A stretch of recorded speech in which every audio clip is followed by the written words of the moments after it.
nggak nongol semua ini, nongol ada Rek Chandra ya kan. Iya betul. Nah, oke, thank you semua. Terima kasih. Kira-kira mau berapa lama nanti Diana? Paling lama 30 menit lah. Nah, 30 menit ya. Terima kasih sharingnya. Diskusi aja kali ya, ngobrol-ngobrol. Monggo Diana, waktu dan tempat kami persilakan.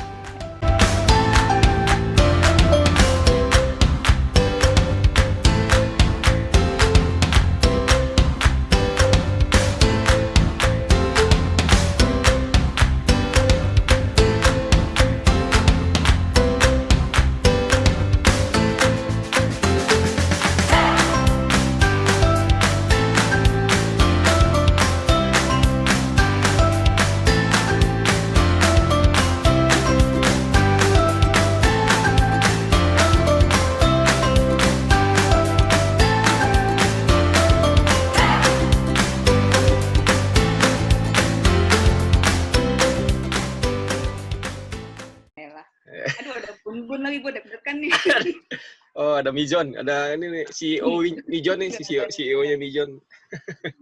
Oke, baik teman-teman. Assalamualaikum warahmatullahi wabarakatuh. Waalaikumsalam warahmatullahi wabarakatuh. Sebenarnya hari ini sifatnya sharing aja ya. Mudah-mudahan apa yang di-sharingkan bermanfaat buat teman-teman. Ini atas request-nya kemarin Pak Firot ya kayaknya ya. Nah, ini tentang bisnis model Canvas gitu. Jadi ini bisnis model Canvas ini dibuat oleh namanya Alexander Osterwalder dengan Ives Bickner tahun 2010. Ini sebenarnya adalah salah satu perangkat yang digunakan di dalam manajemen pada saat penyusunan strategi sih sebenarnya gitu ya. Nah, kalau kita lihat, mungkin ada banyak, kalau di luar sana tuh banyak kebingungan antara apa sih bedanya bisnis plan sama bisnis model. Secara garis besar, secara umum, kita sebutkan bahwa kalau di sini tuh bisnis plan itu tujuannya itu adalah untuk pihak eksternal, ya. Terutama kalau teman-teman yang punya usaha, ini biasanya bisnis plan itu kegunaannya adalah untuk kalau kita mau cari investor gitu ya, atau kita pinjam ke bank nih misalnya seperti itu. Nah kalau bisnis model ini sudut pandangnya sebenarnya adalah sudut pandang internal nih, supaya kita bisa melihat gambaran bisnis kita itu seperti apa gitu ya, gambaran apa yang akan kita deliver, produk apa yang akan kita create gitu ya. Nah itu yang disebut sebagai bisnis model. Jadi bisnis model memang secara secara pandangan itu memang akan lebih banyak melihat ke dalam, untuk internal, sedangkan kalau bisnis plan ini itu adalah untuk eksternal, seperti itu. Nah, kemudian kalau kita lihat, ini ada yang hari ini akan saya sharingkan itu adalah bisnis model Canvas. Jadi sebenarnya ini adalah pada saat dibuat itu si Osterwalder ini, si Alexander Osterwalder dengan teman-temannya itu pengennya bagaimana ya cara melihat secara umum bisnis kita, tapi dalam bahasa yang mudah dipahami ya. Nah itu makanya mereka kayaknya akan lebih mudah kalau dalam bentuk visual dan nggak ribet, cuma satu kanvas aja. Nah itu asal muasal bisnis model Canvas ini muncul ya, ada. Nah, jadi kalau gunanya bisnis model Canvas ini sebenarnya nanti kalau buat teman-teman yang belum punya bisnis, ini sebenarnya adalah untuk memetakan kira-kira apa sih yang kita butuh kembangkan pada saat kita akan menjalankan bisnis kita, gitu ya. Ataupun kalau pada saat kita sudah berjalan nih bisnis kita saat ini, nah sebenarnya dengan bisnis model Canvas kita petakan gitu ya, kemudian dengan bisnis model Canvas ini sebenarnya kita bisa melihat kira-kira kita bisa punya peluang apa saja ya untuk dikembangkan di kemudian harinya nih. Nanti akan kita lihat sama-sama ya gimana caranya. Ada contohnya nanti di bagian akhirnya. Nah, jadi kalau di bisnis Canvas ini ada 9 blok ya, 9 blok itu 9 kotak ya. urutannya ini ada maknanya ya. Nanti teman-teman ada maknanya. Kenapa sih harus customer segment duluan, baru value proposition ya. Kemudian juga sampai cost structure. Nah ini sebenarnya ada filosofi yang ingin dibangun nih oleh si pembuat BMC ini ya, Business Model Canvas. Nah jadi memang kenapa si customer segment itu menjadi nomor 1 ya, ini bisnis model kanvasnya nih secara garis besar. Kita lihat dulu. Nah, kenapa customer segment ini menjadi nomor 1? Karena ya kalau kita mau namanya bisnis, kalau kita ingin produk kita laku ya kita harus cari tahu apa sih siapa customer kita ya supaya nanti kita bisa mendeliver produk yang sesuai dengan mereka. Nah, jadi memang yang paling pertama adalah kita kenal dulu nih siapa customer kita. Jadi memang ini menjadi dasar sekali, makanya ditempatkan di urutan pertama, kita mencari tahu dulu customer segment kita nih siapa. Nah, nanti kita cari tahu, jadi memang ada macam-macam nih segmennya, jadi ada yang mass market ya, jadi memang kita melayani semua, atau justru kebalikannya, misalnya kita hanya melayani kelompok-kelompok tertentu saja ya. Nah ini macam-macamnya. Nah kemudian baru kalau kita sudah tahu customer segment kita siapa, nah baru kita masuk ke blok yang kedua namanya value proposition. Jadi value proposition ini kira-kira apa ya yang bisa kita tawarkan untuk customer segment yang sudah kita pilih tadi di awal gitu ya. Nah jadi produk seperti yang bisa kita deliver gitu ya. Nah, kita akan mendeliver kebutuhan atau menyelesaikan kebutuhan mereka tuh dengan value yang apa. Jadi kalau bicara value, sebenarnya ini sumber value ada di sebelah kanan bawah ini ya, teman-teman. Jadi kita bisa menawarkan misalnya ada yang dari segi kebaruan gitu ya, dari segi harga kalau memang inilah yang dibutuhkan oleh si customer kita. Nah, jadi yang kedua ini value proposition, jadi solusi apa atau produk apa yang bisa kita tawarkan kepada customer segment yang sudah kita pilih tadi pertama. Nah, blok yang ketiga itu adalah channel di sini. Channel itu kita punya customer segment, kita punya tadi value proposition. Nah, ini bagaimana kita mendeliver value proposition yang sudah kita buat ke segmen tadi ya. Jadi kalau namanya mendeliver itu mulai dari membangun awareness gitu ya, sampai akhirnya mendeliver produknya sendiri sampai juga afternya ya, after sales-nya seperti apa nih.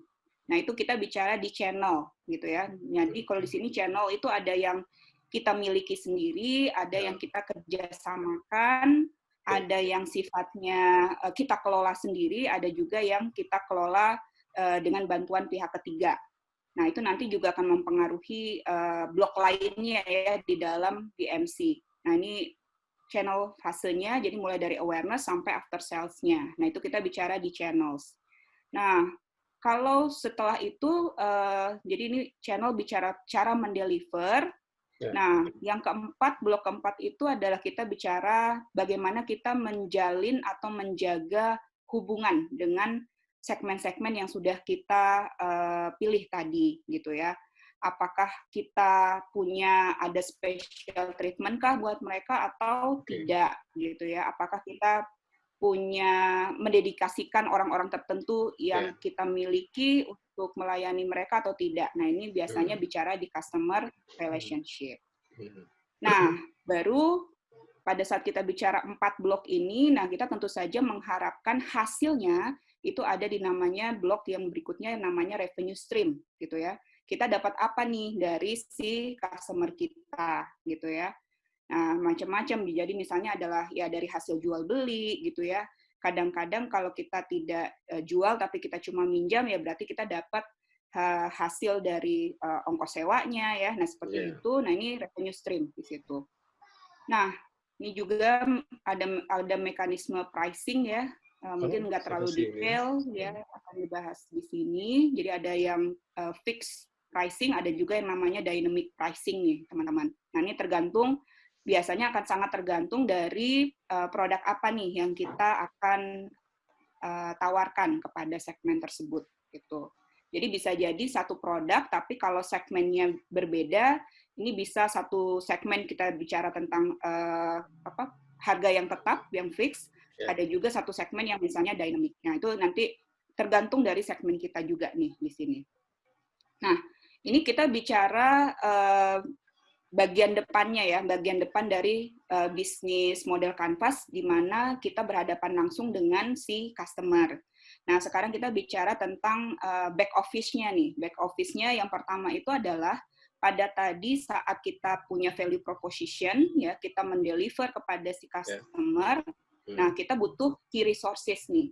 Jadi resources apa saja yang kita butuhkan supaya value proposition tadi yang di tengah ini bisa terdeliver ya dengan baik kepada si customer ya. Jadi ada yang sifatnya fisik, ada yang sifatnya itu intelektual gitu ya. Jadi misalnya kayak konsultan, kayak hakim gitu ya, atau pengacara gitu. Nah itu masuknya intelektual gitu.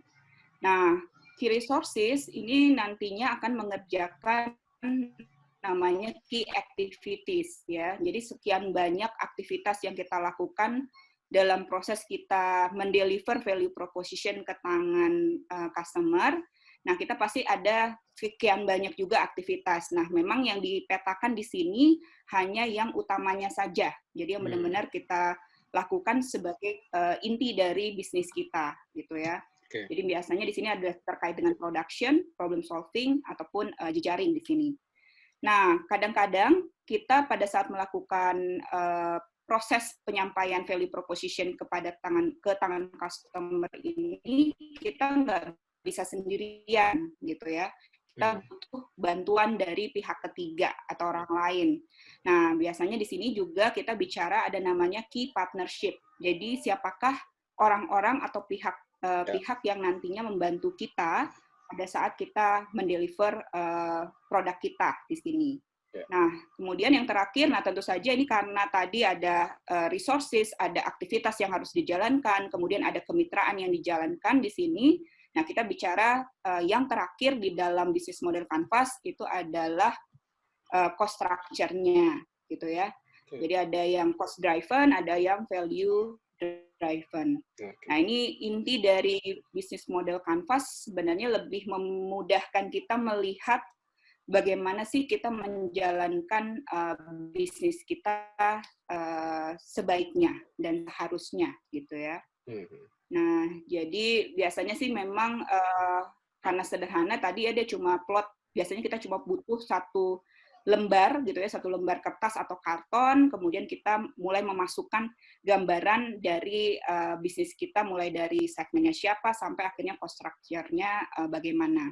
Nah, ini yang tadi biasanya memang dalam penyusunan si bisnis model Canvas ya kita menggunakan dua sisi otak kita, baik dari sisi otak kanan ataupun sisi otak kirinya di sini. Nah, juga di sini bisnis model Canvas itu tadi yang seperti saya sampaikan, itu sebelah kanan itu adalah kita bicara value apa yang disampaikan kepada si customer. Nah, ini kalau untuk kita sekarang terutama untuk dalam kondisi yang sulit ya, misalnya seperti ini, nah ini kita bisa melihat nih dari kotak yang sebelah kiri, itu kira-kira mana nih yang bisa diefisiensikan. Nah itu bicara model Canvas, tadi mungkin sudah sempat juga saya sampaikan bahwa yang bagian biru ini adalah bicara tentang front office yang berhadapan langsung dengan si customer, kemudian kita bicara back office yang hijau, seperti itu. Nah, ini tadi ya urutannya, jadi memang who gitu, kita harus tahu dulu siapa yang akan kita layani, kemudian benefit apa yang akan kita deliver, bagaimana cara mendelivernya, kemudian bagaimana kita menjaga hubungan, terus kita dapat apa. Nah, untuk ini semua kita butuh apa? Kemudian kita harus melakukan apa? Kita butuh bantuan siapa? Dan akhirnya kita harus bayar apa saja. Nah, ini cara mudah kalau mau menghafal 9 blok tadi tuh, bisnis model Canvas. Palingan itu, nah ini palingan contoh aja ya teman-teman, cara mudahnya buat model Canvas. Nanti mungkin buat teman-teman yang sudah punya bisnis, ini bisa langsung dipraktekkan gitu ya. Jadi contohnya nih, contohnya adalah jualan lemon gitu ya di taman nih, di taman yang dia sudah spesifik menjualnya itu adalah buat orang yang jogging nih, jogging pagi ya. Nah, jadi kalau kita lihat di sini customer segmentnya sudah jelas bahwa dia akan menjual ke yang utama adalah kepada jogging ya, pada joggers di sini, ataupun ada juga pengunjung taman lainnya nih, gitu ya. Nah, apa yang dia jual? Yang dia jual itu adalah lemon ya, lemon segar yang alami, yang bisa langsung dibawa, dirasakan, gitu ya. Pakainya dijualnya gimana? Dijualnya di booth khusus yang sudah disediakan. Karena dia ini booth gitu ya, dia menjualnya langsung nih orangnya gitu ya. Nah, dapat apa? Dapat dari penjualan si lemon dengan mungkin dapat tips di sini. Nah, dia butuh apa di sini? Butuhnya ya bahan baku, butuh orang yang menjual, butuh booth gitu ya. Aktivitasnya apa saja, bikin lemon, proses penjualan gitu ya, proses marketing di sini. Nah, dia key partnernya siapa? Karena jualan di taman biasalah ya, biasanya ada uang preman, jadi misalnya kita harus minta izin dulu gitu ya, di sini ke Pamung Praja. Nah, terakhir cost structure-nya berarti adalah butuh beli bahan baku, butuh untuk beli booth equipment gitu ya, bayar gaji gitu dengan pembuatan flyers. Nah, itu mungkin yang bisa kita gambarkan. Nah, ini saya kasih contoh misalnya kalau untuk pengembangan selanjutnya gimana. Nah, pengembangan bisnis model Canvas ini mungkin yang kemarin sudah sempat Bahtiar sampaikan ya, ini kan bisnis model level 0 ya. Jadi nanti kalau kita mau kembangkan, ini sebenarnya kita bisa kembangkan dari dua sisi ya. Misalnya ada yang mengembangkannya itu dari sisi customer-nya dulu, jadi berbasiskan customer. Atau ada juga yang mengembangkannya itu berbasiskan value-nya. Ya. Juga berbasiskan yang aktivitas belakangnya. Nah, ini yang saya contohkan misalnya kalau kita mau mengembangkan bisnis berbasisnya segmen. Kita melihat nih misalnya si pemilik lemon ini melihat bahwa potensi penjualan itu tidak hanya ke pelari ya dan juga pengunjung taman, tapi ternyata orang-orang yang penduduk yang tinggal di sekitar taman gitu ya. Nah, ini kita bisa jualan di situ. Berarti kita nanti menambah channel ya. Salah channelnya nggak bisa hanya boot sell, tapi mungkin bisa pakai channel yang lain. Atau kalau kita mau mengembangkan dari sisi value proposition, misalnya kita nggak hanya jualan lemonade, tapi jualan minuman sehat lainnya. Misalnya adalah alpukat gitu ya, smoothies ataupun banana di sini. Nah, tadi karena dia jualannya tidak lagi hanya ke jogger dan park visitor, ada resident around the park ya. Jadi misalnya di sini dia tambah kerjasama dengan Uber Eats ya, seperti itu. Nah, ini contoh pengembangannya. Kurang lebih gitu Man yang bisa disampaikan, nggak sampai setengah jam kan? Nah, ya, thank you. Enggak apa-apa sih. Ya, menarik. Ini ada pertanyaan dari teman-teman, ada pertanyaan tadi, ada yang raise hand tadi, siapa ya? Barisa. Boleh dong, boleh nanya.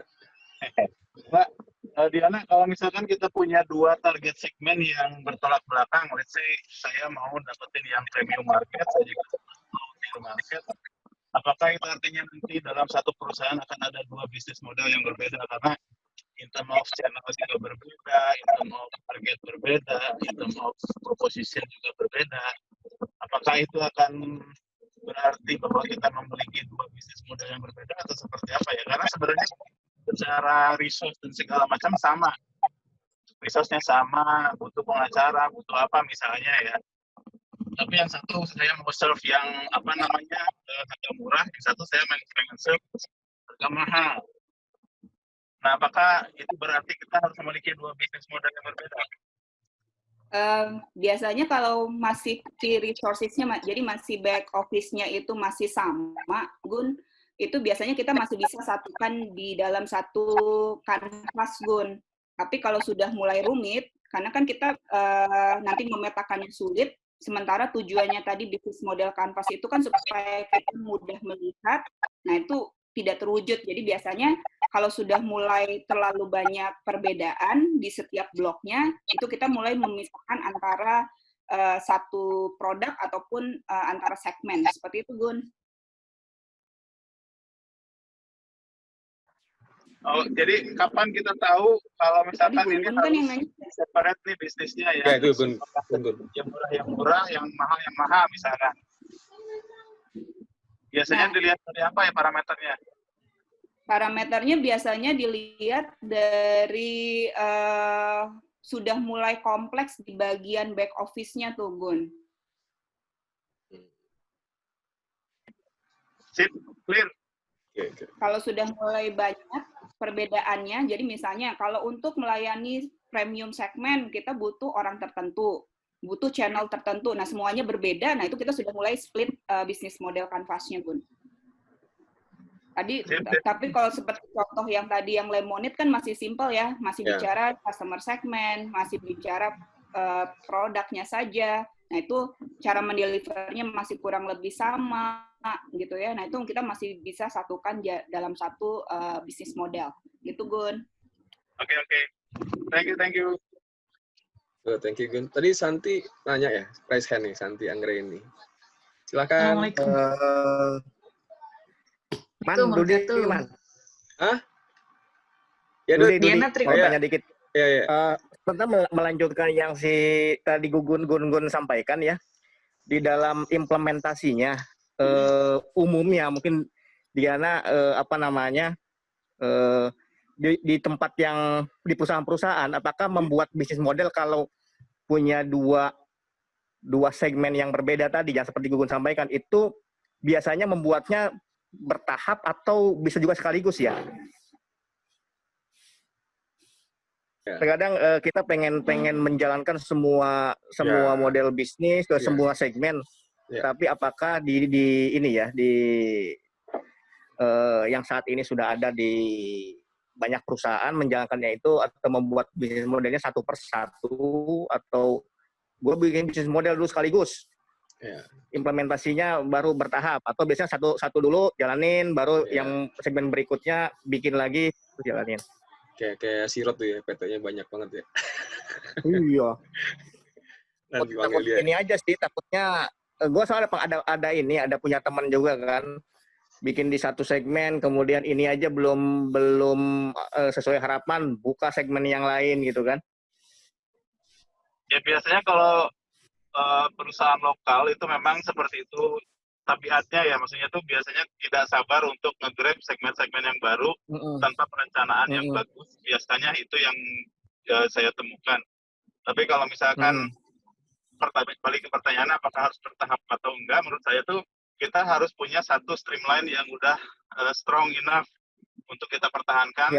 Kalau misalkan menurut matrix BCG itu kita harus punya cash cow dulu deh gitu, kayak kita punya produk atau kita punya segmen yang bisa kita andalkan sebagai sumber untuk membiayai segmen-segmen baru yang akan kita buka.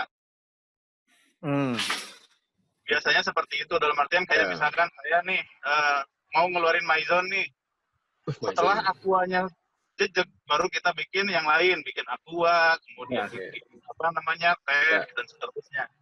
Setahu saya sih seperti itu ya, cuman saya nggak tahu secara teori seperti apa.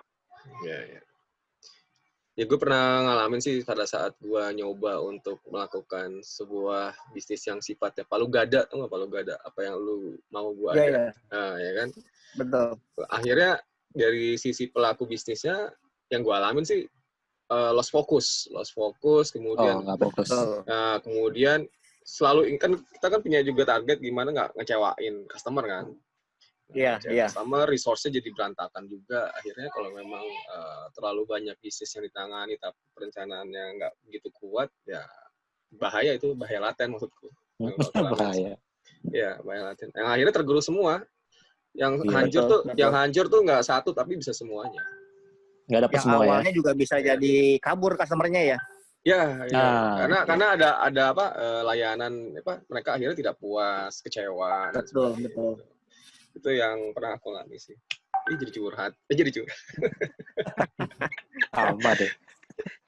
Assalamualaikum warahmatullahi wabarakatuh. Kalau saya ada pertanyaan gini teman-teman. Mungkin kalau di sini beberapa orang teman-teman kan sudah punya pengalaman jadi entrepreneur ya. Saya tidak tahu nih seberapa susahnya sih mengalami proses menjadi mungkin sampai pada tahap stabilitas dari proses entrepreneurship itu. Tapi saya tuh lagi lebih concernnya gini,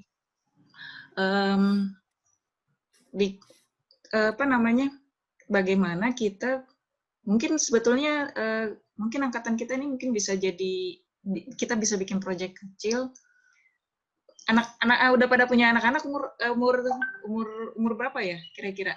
Kalau kita rata-rata di angkatan kita. Mau masuk SMA tahun ini. Masuk SMA kan ya? Kuliah katanya. Mau nikah bentar lagi. Amin. Maksud saya gini. Belum sampai jadi mertua kok. Kira-kira bisa nggak? Mungkin apalagi terutama teman-teman yang sudah punya pengalaman untuk menjadi entrepreneur ini, kita bikin proyek kecil-kecilan. Kalau liburan sekolah atau apa gitu ya, kita bisa anak-anak yang memang anak-anak kita itu kita bekali kemampuan entrepreneurship itu by learning gitu. Jadi mungkin kita bisa saling memagangkan anak-anak. Kenapa? Karena mungkin kan kalau kita masa depan kita itu mungkin sekitar maksimal kan paling lama kan 40 tahun ke depan ya. Tapi anak-anak kita itu kan mungkin jauh lebih panjang gitu. Dan kalau kita bicara masalah itu, nah jadi maksud saya mungkin bisa diinisiasi nih kalau ada teman-teman yang mau buka bisnis baru. Gitu. Apa namanya? Life learning gitu. Terima kasih. Assalamualaikum warahmatullahi wabarakatuh. Ya, saya share sedikit juga, San. Saya juga beberapa bos saya seperti itu sih. Beberapa bos saya yang di level atas tuh gitu. Jadi pada saat anaknya yang mungkin biasanya masih SMA ya, liburan itu dimagangkan sih ke teman-temannya. Jadi saling tuker ke ini. Jadi mereka juga belajar untuk memahami tentang bisnis, tentang proses segala macam ya. Dan itu menarik sih. Betul. Seperti itu. Setuju sih, saya setuju dengan ide seperti itu. Tapi masih berputar di kalangan, dalam artian pertemanan mereka aja ya, Edit ya. Istilahnya nggak ada yang provide secara resmi misalkan. Enggak. Itu ide masing-masing aja. Misalnya ada kan misalnya kepala divisi atau direktur misalnya. Oh dia anaknya itu pengen fokus ke dunia IT, ya disuruh magang lah ke temennya yang di Gojek gitu kan. Seperti itu. Kalau saya mau sharing aja. Kalau saya nggak tahu kalau di saat ini, terutama di kota-kota besar ya, seberapa sulit. Tapi kayak di Jerman ini, untuk mahasiswa itu dia punya kemudahan untuk belajar itu kuliah sambil bekerja gitu. Nah, kalau saya dulu merasa kalau waktu kuliah itu perasaan nggak ada tuh waktu untuk bisa kerja gitu ya. Sehingga memang akhirnya mindset kita ketika kuliah itu kan mencari kerja ketika lulus. Padahal mungkin kalau dari awal kita kuliah kita sudah sudah punya pengalaman untuk bekerja kepada orang. Di saat kita bekerja pada orang itu kan kita mengembangkan mengembangkan wawasan dan bisa memutuskan ketika lulus kuliah itu apakah kita mau punya usaha sendiri atau kita akan tetap fokus pada jalur menjadi pekerja gitu. Nah, sehingga saya mau melihat kalau di negara-negara maju itu kan spin off dari sebuah riset menjadi teknologi yang menjadi commercial product itu menjadi lebih cepat dan lebih menguasai dunia gitu. Nah, mungkin apakah salah satu kelemahan di negara-negara berkembang seperti itu ya? Karena memang entrepreneurship itu belum embedded menjadi sebuah bagian dari sistem pendidikan itu sendiri gitu. Karena memang kita disettingnya menjadi bangsa-bangsa pekerja kali ya. Iya betul. Yang jawab kayaknya anaknya oleh Pak dosen nih, Om Bahtiar, gimana Om Bahtiar? Ada masukan ya? Iya dong. Piye Om? Waduh, saya nggak ngikutin dari awal. Ini aja kan lagi nyambi sama kelas report, tapi poinnya saya sepakat dengan Mbak Santi. Jadi di Eropa tuh kalau nggak salah orang itu kerja maksimal 40 jam ya seminggu. Iya, betul. Kalau di atas kalau di atas itu dia akan kena pajak. Kena pajak. Nah, kemudian dengan 40 jam itu dia memastikan bahwa dirinya itu hidup layak. Iya. Di Indonesia, standar minimal. Exactly. Di Indonesia, kalau dia kerja 40 jam, bahkan mungkin bisa 60 jam seperti seorang driver Gojek, itu hidupnya tetap nggak layak. Betul. Ya, karena nggak layak akhirnya, apa yang terjadi dengan di kita ya sudah tidak ada lagi kesepakatan untuk mengerjakan selain dari tugas utamanya. Nah, contohnya kayak di tempat kami ini mahasiswa nih misalnya. Di saya kan sekolah bisnis IPB gitu. Tapi yang masuk di sekolah bisnis IPB itu bapaknya itu birokrat, pejabat, yang sudah punya channel ya. Artinya gini, saya mau concern bahwa DNA mereka dari kecil itu bukan DNA entrepreneur. DNA-nya bukan DNA entrepreneur gitu. Sementara untuk membentuk DNA entrepreneur itu kan dia perlu atmosfer kan? Perlu atmosfer bahwa oh bapakku tuh lihat waktu aku SD jatuh dan dia bangkitnya tuh luar biasa. Maksudnya experience seperti itu tuh anak-anak tuh nggak dapetin gitu. Betul. Beda halnya misalnya pendekatannya bukan Pasmul, satu lagi ya Pasmul lah misalnya. Kalau di dia itu mata kuliah misalnya bisnis model kanvas seperti ini gitu. Itu sama dia si kampusnya itu kamu magang 6 bulan di salah satu UMKM, terus di capture kondisi pra-nya, kemudian habis itu di capture kondisi after 6 bulan, kemudian si orang yang ketepatan di UMKM-nya itu, dia menjadi penilai dan bobotnya paling tinggi. Jadi ujiannya itu bukan kami sebagai dosen untuk menguji, tapi ujiannya adalah si orang yang dia tempatin di situ itu sebagai penilai bobot tertinggi. Gitu. Itu untuk untuk melatih bahwa ketika mereka terjun ke bisnis itu satu membawa kontribusi nyata buat si industrinya, yang kedua learning by experience-nya dapat gitu. Sementara desainnya kita di kelas sekolah bisnis IPB saja itu masih versi ujian. Ada UTS, ada UAS, dan UTS UAS-nya itu sekarang lebih ngeri lagi. UTS UAS itu masih zaman kayak kita tuh, ada sebagian tes tertulis. Which is itu tidak merefleksikan entrepreneurship yang sesungguhnya. Karena dia ngomongin on paper gitu. Jadi kalau ngomongin saat ini, knowledge ini kebetulan, maaf saya agak promo sedikit, saya kan nulis buku BMC juga. Jadi kalau nanti bisa beli karangan Muhammad Bahtiar, BMC ada di BB Press. Nah itu jatuhnya apa yang saya tulis itu based on knowledge, bukan based on experience. Nah itu powerful-nya saya yakin nggak dapat gitu. Saya hanya mengerti konsep mengenai BMC, kemudian kisah-kisah nyata, tapi kita bukan by experience itu, by knowledge gitu. Nah itu feel-nya akan berbeda. Lakukan gitu ya, Tiar ya. Exactly itu. Jadi saya ya boleh berbangga diri menulis BMC, tapi itu secara power saya ngerasa betul itu ruhnya nggak dapat. Gitu. Cuman sebagai dosen iyalah dapat nilai angka kredit gitu aja kan. Tapi kan tujuannya jadi nggak seperti yang seharusnya gitu. Nah itu salah satu gambaran yang saya alami. Saya merasa sedih juga jadi dosen sekolah bisnis tapi tidak berbisnis, kan nggak enak ya rasanya. Social entrepreneur aja kan sudah punya pengalaman Bahtiar. Ya saya kebetulan ngajarnya juga itu mata kuliah persis namanya social entrepreneurship nama mata kuliahnya. Saya ngajar ada 5 mata kuliah, 2 diantaranya social entrepreneurship sama BMC. Oke, Bu Diana kan udah balik lagi nih, Mas. Tiar, sorry nih, potong. Monggo, silakan. Lanjut lagi. Enggak, ada yang nanya. Nanti. Ada yang nanya soalnya nih kan, ada yang nanya dari Mas Komarudin nih, ya kan. Kalau bisnis model Canvas ini apakah memang terbatas pada resume global bisnis model, atau memang ada rincian-rincian detail dari setiap tahapan, ataukah ada nama lain jika bisnis model dengan rincian-rincian detail tersebut? Nah, gimana, Mbak Diana?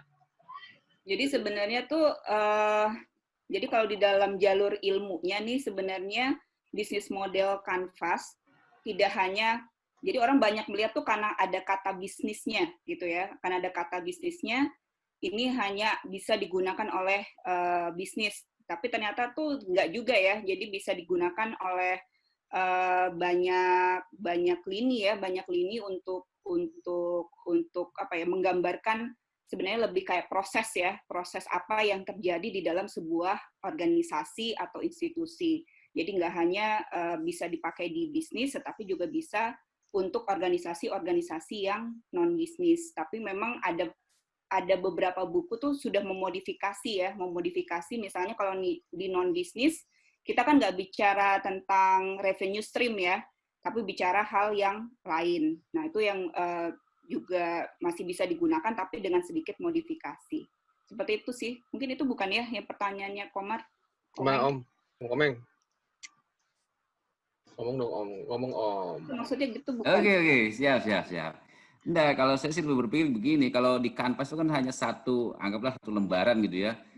mengenai satu resume, tetapi apakah memang di dalamnya ada rincian detail kayak kalau di dalam masing-masing ininya dokumen sih tetap biasanya kalau untuk untuk bisnis sih tetap butuh ya dokumen yang lebih lengkap dari sekedar kanvas ini sih, Meng. Jadi tetap ada penjelasan detailnya. Jadi misalnya kalau bicara tentang customer segment, kalau sampai dokumen resminya itu laporan pembuatan atau penyusunannya itu biasanya ada sampai detail segmen yang dipilih apa, kenapa dipilih itu, gitu. Itu ada detailnya, Meng. Jadi nggak hanya sekedar kanvasnya aja.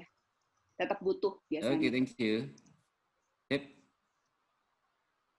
Oke, tadi Om Farid mau nanya apa Om Farid tadi? Oh, enggak. Tapi tadi kalau masalah knowledge itu, ya banyak dapat manfaat dari knowledge itu. Jadi ya, apapun yang dibukukan, diajarkan gitu ya. Waktu dulu kuliah sama sekali sebenarnya nggak berpikir bahwa itu saya nggak bermanfaat gitu. Yang saya masih ingat pelajaran kewirausahaan itu siapa Pak?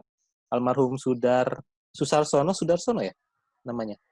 Sudarsono. Ya, Sudarsono. Kita sampai ngantuk gitu ngomong tentang pembimbingnya Retno. Sudarsono itu. Yang saya masih ingat tuh masalah kepercayaan itu diulang-ulang gitu. Tapi ketika harus mempraktekannya itu benar semua ternyata gitu. Jadi ya insya Allah semua knowledge itu akan bermanfaat gitu. Terlepas dari yang menulisnya itu ada kesempatan memanfaatkan atau tidak. Tapi kita butuh idealnya kayak gimana. Ya, memang benar sih kata Farid. Prinsipnya tidak ada yang tidak baik, itu aja. Teori ya baik, praktek juga baik. Semua pasti belakangi itu. Jadi kalau saya lihat juga, tetap di dunia kerja, kalau teorinya jelek, mungkin intelektualnya jelek atau apa, tetap aja di kerjaan juga susah dia. Nggak bisa ngikutin. Itu penting. Jadi ya kalau secara keilmuan nggak ada yang salah gitu aja. Kalau orang jago teori ya bagus, mungkin jadi dosen kan gitu ya Bu Diana ya sama Pak Bahtiar. Orang mungkin kuat di praktek, pasti jadi direktur lah istilahnya begitu, atau mungkin jadi menteri kalau sekarang gitu.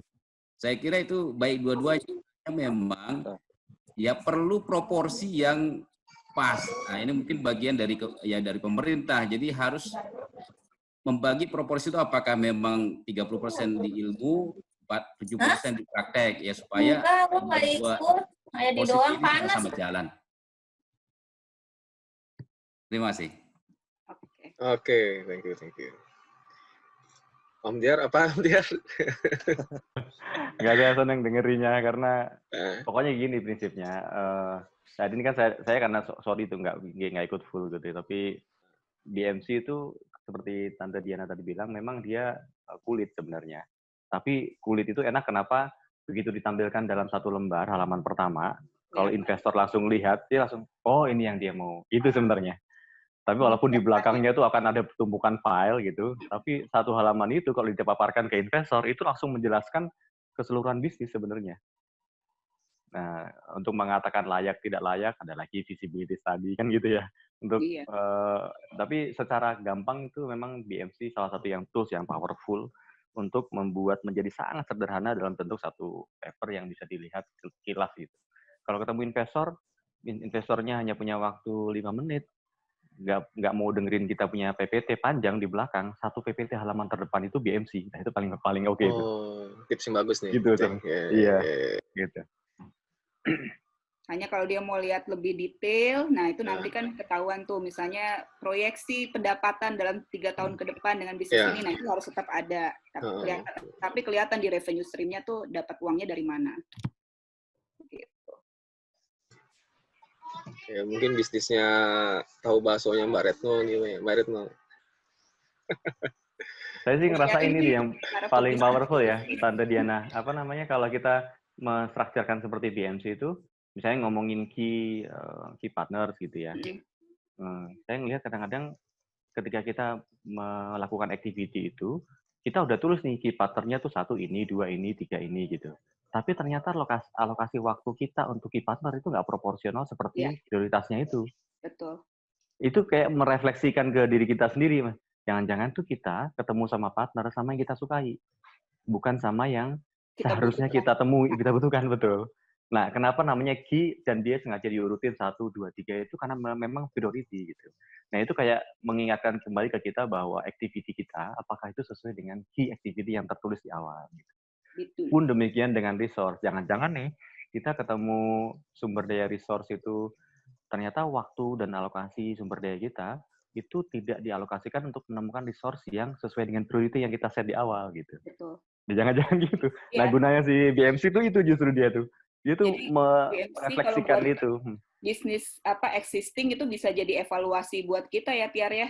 Iya, betul. Buat evaluasi benar nggak kita sudah menjalankan dengan seharusnya. Iya. Terus Mbak Diana tadi ada obrolan soal palu gada. Ya, bisnisnya macam-macam dari satu entitas. Itu bagaimana menurut Mbak Diana? Nggak masalah kan kalau memang itu value itu yang dibutuhkan oleh customer segment kita dan itu yang memang value proposition yang ingin kita provide kan.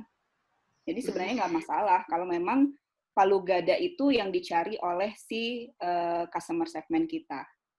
Jadi makanya itu menjadi kunci penting kan, nomor 1 customer segment dan mengenali mereka seperti apa. Itu sih. Oke.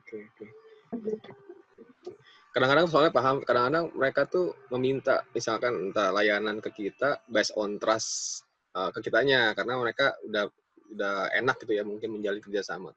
Dan kadang-kadang permintaan itu di luar skop bisnis kita yang lakukan gitu loh. Nah itu yang kadang-kadang suka dipenuhi nggak ya? Kalau dipenuhi takutnya ngacoin yang lain dan sebagainya kayak gitu. Jadi misalnya bisnis konsultansi gitu ya, Man. Kalau yang pengalaman pribadi nih, misalnya gini, kayak di PPM itu kan ada konsultan, tapi memang kalau di PPM itu spesifiknya adalah konsultan terkait dengan manajemen gitu ya. Tapi tiba-tiba ada yang tolong dong direview terkait dengan bidang misalnya hukum. Nah, kita nggak ada, kita lihat lagi, biasanya kita akan review kalau memang itu bukan value yang kita akan tawarkan. Jadi kan kalau di PPM ya konsultansi berarti adalah memprovide jasa layanan konsultasi manajemen. Nah kalau tidak terkait dengan manajemennya ya berarti kita akan lepas itu. Itu aja sih, Man. Oh, oke. Berarti harus komitmen juga ya sama value-value yang udah kita pegang ya? Iya. Oke. Boleh nambahin sedikit? Boleh, Tiar. Yeah. Boleh banget lah. Yang punya buku, yang udah mulai punya buku kan Tiar. Itu dipaksa nulis Tante Diana. Sebenarnya barengan, dipaksa nulis barengan. Jadi ada satu cerita yang saya ulang-ulang di mahasiswa itu biasanya gini paling gampang. Customer segment itu sebenarnya bukan hanya merefleksikan profil yang kita tuju, tapi merefleksikan luka yang dia punya.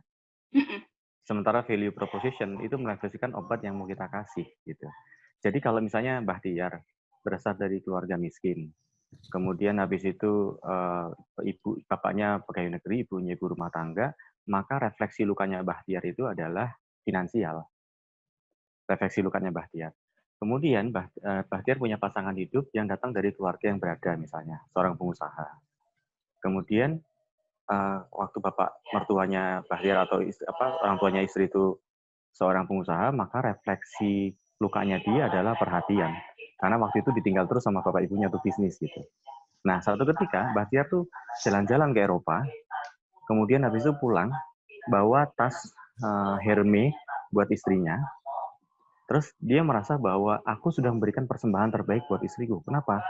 Bahkan aku ingat istriku dengan ngasih tas Hermes yang menurutku mahal banget gitu. Menurut Mbah Tiar itu adalah persembahan paling berharga. Menurut istrinya Mbah Tiar, itu bukan persembahan yang berharga, karena buat dia, loh, aku bisa beli sendiri. Buat saya adalah perhatian lebih penting ketimbang yang kamu anggap barang yang berharga itu. Gitu. Nah, sehingga nggak ketemu tuh antara apa yang menjadi lukanya seorang istri, apa yang sama seperti halnya Mbah Tiar, tapi kan lukanya uang. Tapi soal perhatian kan dia nggak terluka gitu. Orang dia punya sekretaris, dia punya ibunya dulu waktu itu juga ibu rumah tangga, full sama perhatian. Terus istrinya karena dia lukanya perhatian, bentuk perhatian dia nelpon siang-siang, ayah udah makan belum gitu. Buat Mbah Tiar itu bukan bentuk kasih sayang, itu merepotin. Karena lukanya Mbah Tiar bukan perhatian gitu. Jadi waktu dia nelpon ayah udah makan siang belum, itu ngerepotin. Tapi kalau telepon ayah pulang cepet ya, aku beliin jam tangan baru buat ayah. Nah, pulang tuh Bahtiar tuh. Karena dia menangkap betul lukanya Bahtiar adalah uang, gitu. Nah, refleksi dari customer itu sebenarnya adalah bukan orangnya saja, tapi sebenarnya adalah luka yang dia punya. Sehingga waktu deliver value proposition itu benar-benar menjawab lukanya si customer segment gitu. Nah, kelemahan di kita rata-rata nentuin customer segment itu hanya nentuin orang-orangnya, targetnya, tapi bukan luka-luka yang ada di segmen itu gitu. Nah, itu salah satu contoh yang saya sering ulang-ulang ke itu. Setuju. Itu turunan dari BMC ini. Mungkin kalau ya yang Tiar tadi sampaikan itu ada namanya, ilmunya itu adalah empathy map tuh namanya. Jadi salah satu ilmu baru lagi yang hasil keluarannya dari bisnis model Canvas. Jadi untuk mengetahui apakah value yang kita tawarkan, value proposition yang kita tawarkan kepada si customer itu benar-benar menjawab tadi kalau Tiar sebutkan sebagai apa ya, lukanya. Nah, itu biasanya dibantu dengan ada tools lainnya namanya itu empathy map. Supaya kita bisa evaluasi apakah value proposition yang kita tawarkan itu match nggak dengan apa yang dibutuhkan oleh si customer kita.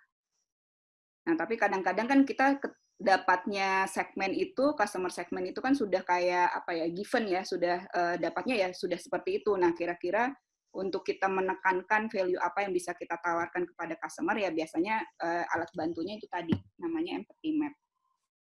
Sampai ketemu apa lukanya si customer, sehingga kita perlu kasih solusi apa buat, atau kasih obat apa untuk si customer tersebut. Itu sih, Man, tambahannya. Siap. Thank you, Diana, atas tambahannya. Terkait dengan luka customer dan simpati map ini, mungkin kita juga perlu definisikan dulu produk yang mau kita tawarkan kali ya. Kalau sifatnya niche, mungkin perlu sekali kita mencari tadi luka dan melakukan empathy map. Tapi kalau misalnya suatu produk yang memang dia basic needs gitu, rasanya mungkin nggak perlu terlalu rumit ya. Ya, mungkin nggak terlalu rumit sih. Seperti beras misalnya gitu ya. Ya, intinya basic need-nya manusia, maksudnya bahkan Hatta misalnya untuk alat kosmetika, semua wanita pasti suka alat kosmetik kan? Maksudnya pakai kosmetik. Nah, nanti tinggal segmentasi kita mau main di level yang mana. Disitulah kita baru fokus mendefinisikan luka customer kita kali ya. Tapi kalau in general aja, maksudnya yang penting kita turn off dari produk kita itu cepat dan mungkin terbukti ke ininya kan, kita lebih branding kita kan lebih kepada udah terbukti khasiatnya gitu loh. Apa sih kayak iklan apa tuh? Gitu. Jadi ya kayak minyak kayu putih lah.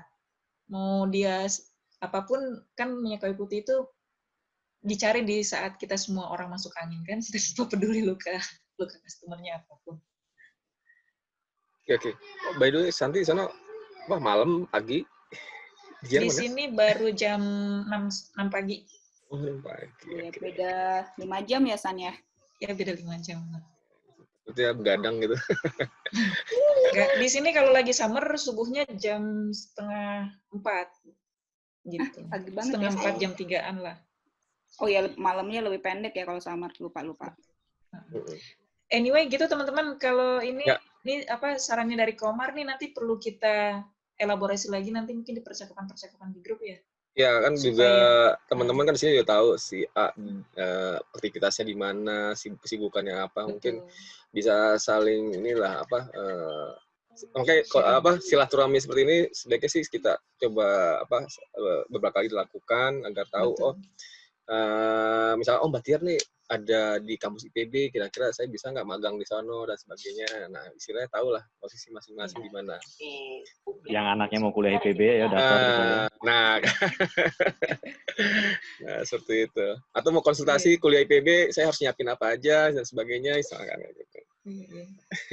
Sepakat. Itu mesti ke bapaknya aja udah. Oke, ada pertanyaan lagi kira-kira? Oke, kalau nggak ada, kita udah 1 jam di dalam diskusi ini. Semoga apa yang udah ditutup ya. Gimana, ada pertanyaan kan, guys? Kalau nggak ada lagi, terima kasih loh Mbak Diana. Ya, terima kasih banyak Diana sharing-sharingnya. Teman-teman juga. Atau sharing-sharingnya. Semoga berkah untuk Mbak Diana, rezekinya terus bertambah. Amin. Ya. Terima kasih rekan-rekan atas kehadirannya semuanya. Ya. Teman di negara maju. Awal-awalnya ada radio masuk. Oke, kelas report dulu. Itu bareng. Iya, teman-teman kalau pas lagi ke Jatinangor, perlu tempat nginap atau apapun, nggak usah nginep di hotel, tolong kontak aja ya. Nanti bisa nginep di rumah. Ya, tidur-tidur di lantai nggak apa-apa. Kalau keluarga gimana tuh? Jatinangornya kalau keluarga dekat. gimana? Kalau keluarga? Kenapa? Kalau ke Jatinangornya bawa keluarga gimana tuh? Kan banyak. Nggak apa-apa, silahkan. Kita senang banget. Kan nanti anak-anak kita jadi berteman. Ya. Kalau ada yang Surabaya, call ya. Insya Allah. Surabaya gimana COVID-nya? Iya nih lagi. Black Zone, terus dapat award juga. Semoga sehat ya, dilindungi Allah SWT. Amin, terima kasih sama-sama. Ini juga lagi persiapan mau ke Semarang. On the way. Oke, guys, kita foto dulu. Nggak usah foto sih, sebenarnya udah direkod ini dari awal sampai akhir tadi. Mohon maaf, saya nggak bisa pakai video nih, karena ada apa? Foto ulang, Man. Hah? Foto ulang yang lengkap. Ya, Oke, saya screen. Wih, Archandra. Dari tadi wajahmu. Ada Melia juga nih. Oke ya. Om Farid, mana Om Farid? Gun. Gun marek banget. Oke, yang ada aja nih berarti. 1, 2, 3. Oke, saya kirim ke grup dulu. Oke, thank you. Thank you teman-teman. Thank you semuanya. Dana, makasih banyak. Semuanya ya. Makasih banyak semua. Yuk. Waalaikumsalam warahmatullahi wabarakatuh.